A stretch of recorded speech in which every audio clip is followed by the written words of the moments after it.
நண்பர்களே, நேற்று நடந்த ரேஸ் டேவை பற்றி ஒரு சின்ன டாக்குமெண்டேஷன் வீடியோ தான் இது. காலையில் ஒரு 3 மணி பக்கம் எழுந்து என் காடியை தூக்கிட்டு ரயில்வே ஸ்டேஷனுக்கு போய் ரீச் ஆகிட்டேன். ஒரு 3:40 இருக்கும். காக்கா கூட இல்லை ரயில்வே ஸ்டேஷனில். அப்படியே வெயிட் பண்ணி வந்த ட்ரெயினில் ஏறி எக்மோரில் போய் ரீச் ஆகணும். அப்படியே ரேஸ் டே சும்மா மூஞ்சில் கொஞ்சம் கூட பயமே இல்லாத மாதிரி ஃபுல் கான்ஃபிடென்ட்டில் கிளம்பிட்டேன். அப்படியே எக்மோவில் இறங்கி ரேப்பிடோவை பிடிச்சி பக்கத்தில் ரேஸ் ஸ்பாட்டுக்கு வந்து சேர்ந்தாச்சு. இங்கே வந்து பார்த்தா 6லேருந்து 60 வயசு வரைக்கும் எல்லோரும் ஃபுல் கான்ஃபிடென்ட்டில் இறங்கியிருந்தாங்க. அப்படியே டிஜேலாம் போட்டு கொஞ்சம் சாங்லாம் போட்டு வைப் பண்ணி எல்லோரும் ரேஸ் ஸ்டார்ட் ஆகிறதுக்கு வெயிட் பண்ணிகிட்டு இருந்தாங்க.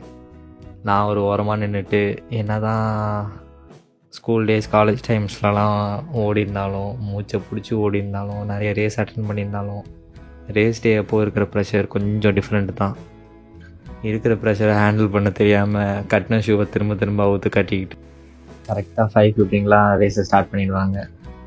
ரேஸ் ஸ்டார்ட் ஆகிட்டு ஓடும்போது ஒரு தனி ஃபீல். ஆயிரக்கணக்கான பேர் தெரியாதவங்க கூட உங்களை புஷ் பண்ணி ஓடும்போது நல்ல ஃபீலாக இருக்கும். ரேஸ் முடித்து ரெக்கவர் பண்ணிவிட்டு வார்ம் டவுன்லாம் பண்ணிவிட்டு அப்படியே என்னோடய ஃபினிஷர் மெடலை ரொம்ப ஹாப்பியாக கலெக்ட் பண்ணிவிட்டு, ஏன்னா இது என்னோட அஃபிஷியல் ஃபர்ஸ்ட் ரேஸ், ஒரு தனி ஃபீல். அப்புறம் இவன் என் நண்பன் சொல்லப்போனால் என்னால் மோட்டிவேட் ஆகி ரெஜிஸ்டர் பண்ணி அவனும் பர்ஃபெக்டாக கம்ப்ளீட் பண்ணி முடித்தான். நாங்கள் மட்டும் ஹாப்பி இல்லை, எல்லோரும் ஹாப்பி. வீடியோ பார்க்குற எல்லோரும் மோஸ்ட்லி என் ஃப்ரெண்ட்ஸ் தான். நீங்களும் ட்ரை பண்ணணும். 5K 10K உங்களால் எவ்வளோ முடியுதோ அதை ட்ரை பண்ணுங்கள். Be happy what you have what you did.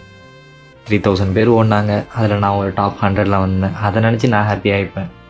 ப்ரீவியஸெல்லாம் 10K வந்து 1 ஹவரில் ஓடிட்டு இருந்தேன். அப்புறம் கொஞ்சமாக கம்மி பண்ணி 55 56 சம்திங்கில் ஓடினேன். இந்த வாட்டி 50ல் ஓடி முடிச்சிருக்கேன். இதை நினச்சி நான் ஹாப்பி. அவ்வளோதாங்க, சில்.